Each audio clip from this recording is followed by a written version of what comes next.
En Sicilia, un capo de la mafia ascendió en el escalafón de la mafia, cargándose con un tractor a cualquiera que osara cruzarse en su camino. Provenzano consiguió su puesto en la mafia corleonesa siendo un magnífico asesino. En Italia, otro capo de la mafia asesinó a un granjero que le denunció a la policía nada más salir de la cárcel. Puede parecer increíble, pero esto es una muestra de otros horribles crímenes que cometen los jefes de la mafia mientras gobiernan el mundo. En este vídeo, hemos recopilado una lista de muchos más antiguos jefes de la mafia que hacen lo mismo, y el primer caso es el de Sebastiano Di Gaetano. ¿Qué ocurre cuando un barbero aparentemente corriente se convierte en el líder de una de las familias criminales más conocidas? Bueno, esa es la historia de Sebastiano Di Gaetano, y hay algo más sobre él. Nacido en Sicilia, Italia, Sebastiano no creció con una cuchara de plata en la boca. Pisó por primera vez suelo estadounidense a los 36 años, y no era más que un hombre que quería una vida sencilla. Tras una década de lucha por conseguir un empleo, se hizo barbero cuando su familia se trasladó a Williamsburg, Brooklyn. Por desgracia, solo 2 años después, Brooklyn sufriría el lado atroz de Sebastiano, el barbero. Sebastiano llamó por primera vez la atención de los agentes de la ley cuando fue detenido como sospechoso del secuestro de 2 niños pequeños para pedir rescate. Extrañamente, los cargos fueron retirados al no existir pruebas de su implicación. Por esta época, Sebastiano también era el líder de una banda criminal de Williamsburg. Esta banda se convertiría más tarde en la familia Bonanno, una de las 5 grandes de la mafia neoyorquina. La familia también creó importantes intereses criminales en California y Arizona. Meses más tarde, cuando Giuseppe Morello estaba siendo procesado por falsificación de dinero, Sebastiano fue nombrado temporalmente Capo dei Capi, o jefe de jefes de los 5 grandes de Nueva York. Sin embargo, su liderazgo como jefe del crimen terminó bastante rápido cuando Nicolò Schiro le sustituyó. Aquí está su lado misterioso. Solo unos meses después de ser reemplazado, Sebastiano desapareció de América. Él estaba en ninguna parte ser encontrado, y su esposa e hija nunca fueron vistas de nuevo. ¿Fueron asesinadas? ¿Huyeron? Nadie lo sabe, pero aquí hay alguien cuyo destino todo el mundo conoce y cuya brutalidad seguirá provocando escalofríos. El hombre era John Gotti. Nacido en 1940, John Gotti creció en una vida de crimen organizado. De adolescente, se unió a una banda local y pronto se involucró en el crimen, haciendo de todo, desde robar coches hasta secuestrar camiones. Era duro, inteligente y sabía cómo hacer las cosas, lo que llamó la atención de Carmine Fatico, un capitán de la familia criminal Gambino. El verdadero ascenso de Gotti comenzó en la década de 1970, cuando empezó a trabajar estrechamente con Aniello Della Croce, subjefe de la familia Gambino. Della Croce vio potencial en Gotti y fue su mentor. Gotti demostró su lealtad a su nuevo jefe cuando dirigió un golpe contra James McBratney, que había matado a un pariente del jefe de los Gambino de la época. Este acto le granjeó el respeto y la reputación de alguien con quien no había que meterse. Sus fotos aparecen en la primera página de los periódicos. Su nombre está en todas las televisiones. Es un personaje de primera plana. Tras convertirse en el jefe de la familia criminal Gambino en 1985, Gotti atrajo la atención de las fuerzas del orden debido a su extravagante estilo de vida y a su presencia en los medios de comunicación, algo poco habitual en un jefe de la mafia. A pesar de haber sido acusado en múltiples ocasiones de delitos graves, Gotti consiguió salir libre en varios juicios. La capacidad de Gotti para eludir repetidamente a la justicia se convirtió en una sensación en los medios de comunicación, elevando su figura. Los periodistas empezaron a referirse a él como el Don de Teflón, porque ninguna acusación parecía pegársele, como la comida que resbala de una sartén antiadherente de teflón. Aunque el atraco a Lufthansa, que se registró como el mayor robo de la historia del país, fue orquestado principalmente por la familia Lucchese, otra familia de delincuentes italoamericanos, John Gotti desempeñó un papel importante en el éxito del atraco, sobre todo en la eliminación de quienes podrían haber supuesto una amenaza para el secreto de la operación. Después del atraco, varias de las personas implicadas desaparecieron o fueron encontradas muertas, lo que llevó a especular que Gotti ayudó a orquestar estos asesinatos para asegurarse de que nadie hablara con las autoridades. Estas especulaciones han sido validadas por Henry Hill, un informante que sugirió que Gotti participó en la operación de limpieza tras el atraco. Aunque John Gotti murió en 2002 de cáncer de garganta en prisión, su familia criminal sigue siendo una de las más notorias del mundo. Hablando de capos de la mafia que empezaron a delinquir de jóvenes, el siguiente en la lista es un mafioso que grabó su nombre en la historia como un criminal que rondó Chicago durante mucho tiempo. Su nombre era Tony Accardo. Al igual que John Gotti, Tony Accardo creció en una vida de crimen organizado. De adolescente, se unió a una banda local y pronto se involucró en el crimen, haciendo de todo, desde robar coches hasta secuestrar camiones. Era duro, inteligente y sabía cómo hacer las cosas, lo que llamó la atención de Carmine Fatico, un capitán de la familia criminal Gambino. Tony Accardo dirigió una familia del crimen. Pero así es como empezó. En la década de 1920, se unió a la infame Chicago Outfit como un oficial de bajo nivel. Poco después, empezó a trabajar como guardaespaldas de A.I. Capone, un gángster estadounidense. Durante su tiempo con Capone, Accardo se ganó su confianza gracias a su lealtad e implacabilidad y ascendió rápidamente en el escalafón. En la década de 1930, Accardo se había convertido en una pieza clave del Chicago Outfit. Participó en varias actividades delictivas y, a diferencia de John Gotti, mantuvo un perfil bajo y evitó la atención de los medios de comunicación. En la década de 1940, Accardo se había convertido en el líder de facto de la organización. Bajo su mando, la organización amplió sus operaciones a todo el país y participó en numerosos delitos de gran repercusión. Su liderazgo consolidó el estatus de la organización como una de las más poderosas y temidas del país, convirtiendo a Accardo en una de sus figuras más influyentes. Aunque el perfil público de Accardo no era tan atractivo como el de Capone, tenía un historial delictivo impresionante. De hecho, su influencia iba más allá de las actividades delictivas. Era una fuerza a tener en cuenta en la sociedad y era discreto con sus delitos. Nunca admitió que dirigía un sindicato del crimen organizado. Tenemos información que puede decirse que es información pública general de que usted dirigió el sindicato del crimen organizado de Chicago durante muchos años, ¿no es cierto? No, señor. Cuando se le preguntó en qué actividad ilegal había estado involucrado, dijo lo siguiente: yo apostaba. A pesar de haber sido arrestado en 1922, solo pasó, como mucho, una noche en la cárcel. Tras sobrevivir a la mayoría de sus compañeros, Accardo gobernó el mundo de la mafia durante mucho tiempo, hasta su muerte en 1992. La siguiente persona en nuestra lista es un jefe del crimen de Italia que llegó a estar tan borracho de poder que se hizo cargo de una familia del crimen derramando sangre. Era conocido como Luciano Leggio. Luciano Leggio se convirtió en un cerebro criminal a una edad bastante temprana, pero también recibió su primera condena a la misma edad. Se trataba de una condena de 6 meses por cargos de robo de maíz. Luciano también asesinó al granjero que le había denunciado a la policía inmediatamente después de salir de la cárcel. Durante su estancia en prisión, hizo un amigo, Salvatore Riina, mafioso italiano y jefe de la mafia siciliana, grupo al que se unió más tarde. Poco después de su liberación, Leggio fue acogido en la familia del crimen por el jefe de la mafia siciliana, Michel Navarra.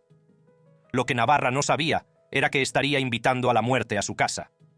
La sed de poder de Leggio creció sin control.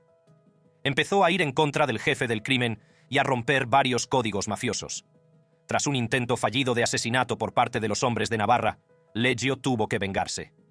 Navarra se encontraba en un coche cuando fue asesinado junto a un compañero. Le habían disparado varias veces. Días después, otros 3 amigos íntimos de Navarra fueron asesinados. Con ello, Leggio escaló posiciones hasta convertirse en el nuevo líder de la familia criminal Corleonesi. Con Leggio en el poder ahora, una nueva y más violenta era había comenzado para la familia del crimen Corleonesi. Se convirtió en un señor del crimen estratégico, utilizando sus relaciones con alianzas para eliminar a cualquier rival que se cruzara en su camino. Leggio también tenía planes para el futuro de Corleonesi. 2 jóvenes mafiosos, Totò Riina y Bernardo Provenzano, fueron preparados para convertirse en sus sucesores. Literalmente, Leggio les enseñó todo lo que había que saber sobre la mafia y su guerra. Básicamente, todo. Ahora ven por qué la mafia Corleonesi se hizo tan fuerte a pesar de que las fuerzas del orden y las normas antimafia intentaron acabar con ellos. Luciano fue el cerebro desde el principio. Murió en la cárcel de un ataque al corazón a la edad de 68 años, pero su legado seguirá trayendo pesadillas a aquellos que llegaron a experimentar sus actos sin sentido. ¿Has oído hablar del enterrador? Y no estoy hablando del luchador que conoces como el enterrador. Estoy hablando de un jefe de la mafia que estaba en la cima del mundo durante su tiempo. Él era Stefano Magadino. Nacido el 10 de octubre de 1891 en Castellammare del Golfo, Sicilia, Magadino creció en un mundo profundamente ligado a las tradiciones mafiosas. Al principio, el clan de Magadino se enfrentó al clan mafioso de los Buccellato, pero después de algunos asesinatos brutales, el joven Magadino emigró a Nueva York en 1902. Una vez en Nueva York, se instaló en Brooklyn, en una gran comunidad de Castellammare.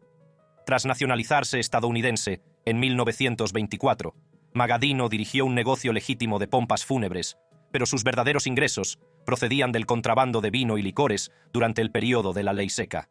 Esto le convirtió en una figura clave del submundo criminal, responsable de abastecer varios speakeasies, establecimientos ilícitos que vendían bebidas alcohólicas, en Buffalo y las cataratas del Niágara. Cuando terminó la prohibición del vino y las bebidas alcohólicas, las operaciones de Magadino se expandieron. Su familia se dedicó a la usura, el juego ilegal y la extorsión. Magadino gobernó los bajos fondos de Buffalo durante 50 años, lo que le convirtió en el capo más longevo de la historia de la mafia estadounidense. Pero su influencia empezó a decaer en 1964, cuando la policía descubrió $521,000 escondidos en su funeraria y en la casa de su hijo. Este descubrimiento provocó una pérdida de confianza entre sus seguidores, que creían que el jefe vivía a lo grande mientras el resto de la banda sufría. Magadino falleció el 19 de julio de 1974 de un ataque al corazón a la edad de 82 años. Fue enterrado en el cementerio de San José de las Cataratas del Niágara, pero su muerte no marcó el fin de la importancia de su familia criminal en el mundo de la mafia. ¿Recuerdas el Chicago Outfit? Bueno, tenían otro jefe del crimen que también era tan brutal como el resto. Se llamaba John DiFronzo. John DiFronzo, nacido el 13 de diciembre de 1928, fue una figura clave del Chicago Outfit, conocido por su apodo Sin Nariz. Su infame apodo proviene de un desafortunado suceso ocurrido durante un robo en 1949, cuando se cortó parte de la nariz al saltar por una ventana. Pero la policía pudo reimplantársela casi perfectamente cuando le detuvieron, y entonces tuvo que cumplir 2 años de cárcel por robo. Con el paso de los años, se vio involucrado en diversas actividades, incluido un presunto papel en el asesinato, sin resolver, en 1952, de un político del West Side llamado Charles Gross. DiFronzo también estuvo vinculado a una operación de usura con antiguos agentes de policía de Chicago en 1964. A principios de la década de 1980, fue elegido por el líder del sindicato, Joseph Aiuppa, para supervisar las operaciones delictivas en los suburbios del oeste de Chicago, por encima incluso del jefe en funciones, Joseph Ferriola. Este cargo le acabó convirtiendo en uno de los principales líderes del outfit. En 1993, DiFronzo, junto con otros miembros del outfit, fue condenado por cargos federales de crimen organizado relacionados con operaciones de juego. Sin embargo, esta condena fue anulada en apelación y quedó en libertad en 1994. Más tarde, en 2009, DiFronzo fue citado en una demanda civil en la que se le acusaba a él y a otros de intentar extorsionar $400,000. John DiFronzo falleció el 27 de mayo de 2018 por complicaciones relacionadas con la enfermedad de Alzheimer. Siempre es una experiencia emocionante para los jefes de la mafia cuando gobiernan el mundo, pero las cosas pueden cambiar significativamente en un segundo para ellos y empujarlos de nuevo a un mundo de nada. Esto fue exactamente lo que ocurrió en el caso de este jefe mafioso llamado Frank Costello. Frank Costello nació el 26 de enero de 1891 en un pequeño pueblo italiano llamado Lauropoli. En 1895, él y su familia se trasladaron a Nueva York para reunirse con su padre, que había montado una pequeña tienda de ultramarinos italiana en East Harlem. El hermano del joven Costello le introdujo pronto en la delincuencia y las bandas. A los 13 años ya estaba involucrado en actividades de bandas locales e incluso adoptó el nombre de Frankie. Su adolescencia fue una mezcla de delitos menores y breves estancias en la cárcel. En 1908, 1912 y 1917, Frankie ya había entrado y salido de la cárcel por agresiones y robos, pero solo eran delitos menores. Las cosas empezaron a calentarse de verdad en los años 20, cuando se asoció con Lucky Luciano, cofundador del Sindicato Nacional del Crimen. Juntos se dedicaron al contrabando, al juego y al suministro de alcohol ilegal en Nueva York, Florida y otros lugares. Bueno, el crimen solo puede durar por un corto tiempo, antes de las largas manos de la ley comienza a ponerse al día. Por lo tanto, en 1951, el imperio de Costello comenzó a enfrentar un poco de calor serio. El gobierno de EEE-UCU, dirigido por el senador Estes Kefauver, comenzó a tomar medidas enérgicas contra el crimen organizado. Cuando Costello estaba siendo interrogado por su participación en los crímenes, se negó a responder preguntas. Esta maniobra no sentó bien en el Senado, que lo condenó a 18 meses de prisión por desacato. Posteriormente, fue condenado de nuevo por evasión del impuesto sobre la renta, lo que añadió otros 5 años a su condena. En 1957, Costello tuvo que enfrentarse a una amenaza aún mayor, su rival, Vito Genovese. El 2 de mayo de 1957, un pistolero supuestamente enviado por Genovese disparó a Costello en el vestíbulo de su hotel. Pero, a pesar del atentado contra su vida, Costello sobrevivió. Tras sobrevivir al intento de asesinato, ese mismo año se le imputó otro cargo por desacato, lo que añadió más tiempo de prisión a su ya larga condena. Cuando Costello fue puesto en libertad en 1961, su influencia en los bajos fondos había disminuido considerablemente. Incluso perdió la nacionalidad estadounidense. Después de la muerte de Genovese en 1969, Costello no pudo recuperar su antiguo poder. En su lugar, asumió un papel más tranquilo, ofreciendo consejos y resolviendo disputas, alejado del ajetreo y el bullicio de las operaciones diarias de la mafia. En 1973, tras un ataque al corazón, Frank Costello falleció a los 82 años. ¿Recuerdas al amigo de Luciano Leggio de la cárcel? Sí, Salvatore. Hablemos de él y de su influencia en el mundo del crimen organizado. Salvatore Riina. Salvatore Toto. Riina creció en un hogar muy pobre.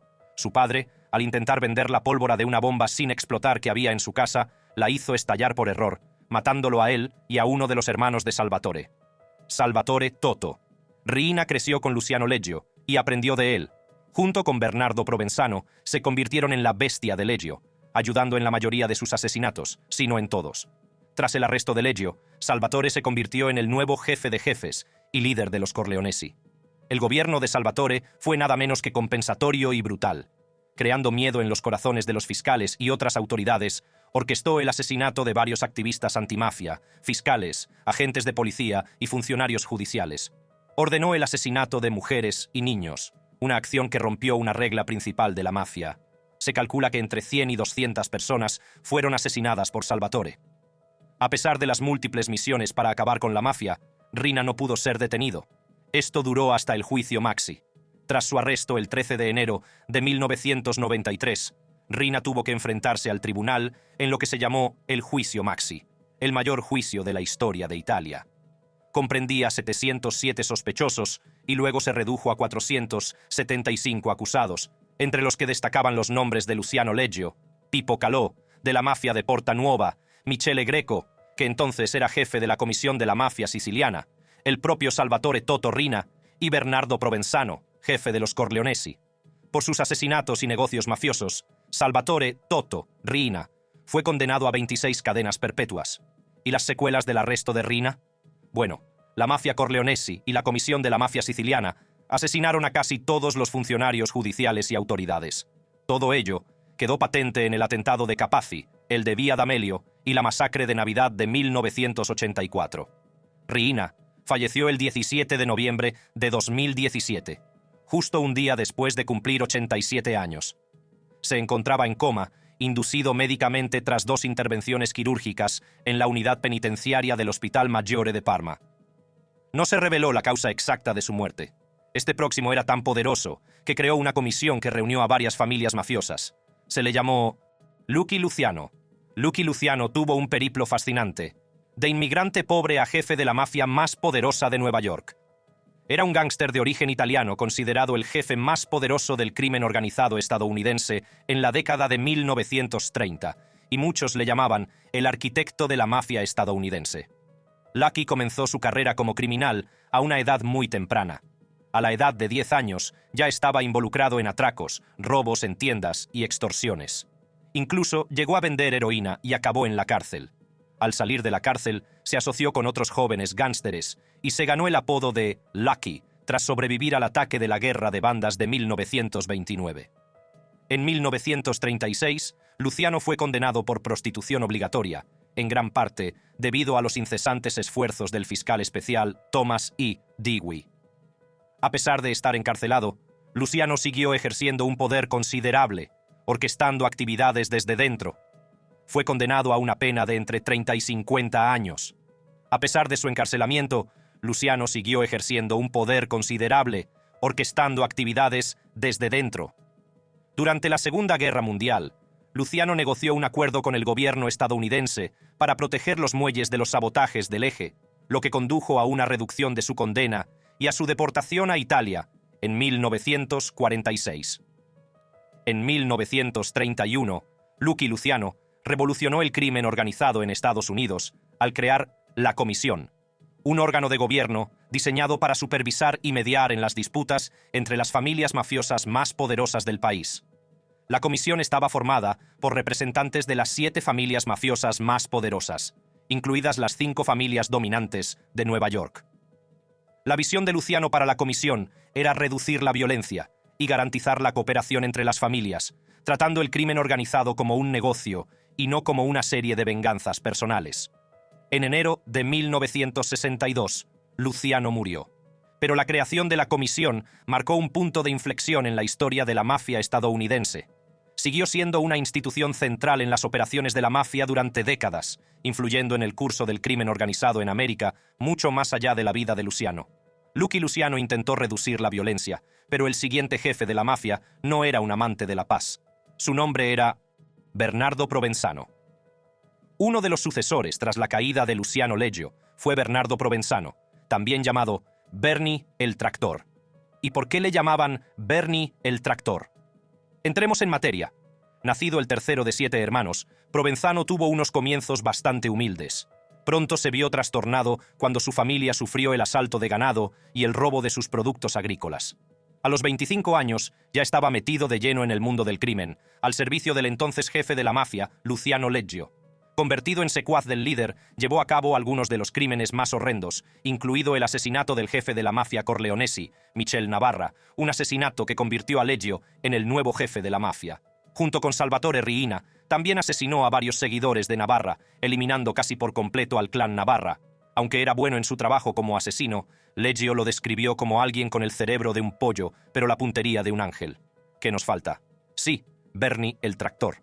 Provenzano fue descrito como Bernie el Tractor por su estilo de asesinato bajo el gobierno de Salvatore. Acribillaba a la gente. Provenzano, en sus contratos de asesinato, secuestraba a sus víctimas, les disparaba en las piernas, dejándolas inmóviles, y luego las atropellaba con un tractor. Esto duró un tiempo, y tanto Provenzano como Salvatore disfrutaban con ello. Es enfermizo matar a la gente. Otra cosa es segarla como si fuera hierba. Después de la sangrienta revolución corleonesi, bajo el liderazgo de Salvatore, Provenzano recibió las riendas de la mafia. Durante sus 23 años de gobierno, convirtió a los corleonesi en una banda más financiera que sanguinaria. A pesar de que Leggio dijo que tenía el cerebro de un pollo, Provenzano demostró que estaba equivocado. Tenía un gobierno mucho más lucrativo que Leggio y Salvatore juntos. Lo consiguió por medios ilegales. Por este motivo, muchos le llamaban el contador. Provenzano más tarde murió de complicaciones de salud en 2016, solo 5 años a través de sus 20 cadena perpetua en 2011. Si la reputación de tractor de Provenzano te pega fuerte en los oídos, el caso de este último te impactará aún más. Vito Di Giorgio. Este italiano nacido en Sicilia se trasladó a EU en 1904 y permaneció brevemente en Nueva York, donde hizo bastantes contactos. Se trasladó a Nueva Orleans, donde se casó y también dio sus primeros pasos en los bajos fondos. Identificado como amigo y primo del jefe de jefes, Giuseppe Morello, Giorgio fue nombrado jefe de la banda Black Hander. Alrededor de este tiempo, tomó un nombre alias para sí mismo, Joseph Caronia. Uno de sus crímenes más extraños como líder de este grupo fue cuando envió una carta a un gran tendero italiano exigiendo dinero de una manera no muy clara. Solo se vuelve más chocante cuando sabes cómo firmaba la carta. Rey de la mafia. En fin, él y su banda fueron detenidos más tarde por este crimen, pero quedaron en libertad poco después porque no había pruebas reales que los relacionaran con él.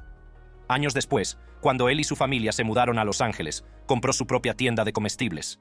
De algún modo, nadie entendió por qué se vendió la tienda, sobre todo teniendo en cuenta que su propietario ya estaba haciendo las mejores ventas. No se vende algo tan bueno así como así. Como parte de sus crímenes, Giorgio orquestó un atraco fallido a un banco en Los Ángeles, donde un empresario local fue asesinado a sangre fría. Los 6 atracadores que fueron capturados por este crimen fueron llevados a juicio, y la sentencia fue una que siempre sería recordada. Los 6 hombres fueron condenados a morir en la horca, convirtiendo el caso en el único en América en el que 6 hombres fueron ahorcados hasta morir por el asesinato de uno. Aquello debió de producir escalofríos. Sin embargo, incluso la vida de un tendero aparentemente despreocupado como Giorgio podía pender de un hilo. Hubo 3 intentos de asesinato contra él, El primero tuvo lugar el 13 de mayo de 1916 y le hirieron de muerte, pero no murió. Un segundo intento tuvo lugar 5 años más tarde, cuando recibió un disparo en la pierna mientras regresaba a casa con su familia desde la playa. A pesar de tener ideas sobre cuál de sus némesis habría ordenado el asesinato, dijo a la policía que no conocía a nadie que lo hubiera orquestado. Lamentablemente, esta mentira le costó la vida un año después. Mientras estaba con un amigo en una taberna en 1922, 3 pistoleros entraron y soltaron fuego contra ambos, dejando a Giorgio muerto de un disparo en la cabeza mientras estaba sentado para afeitarse. El asesinato atrajo las miradas de la prensa y probablemente también de sus enemigos. Giorgio, el rey de la mafia, por fin estaba muerto. Si le ha parecido interesante este vídeo, haga clic en cualquiera de las tarjetas de la pantalla para ver más vídeos interesantes.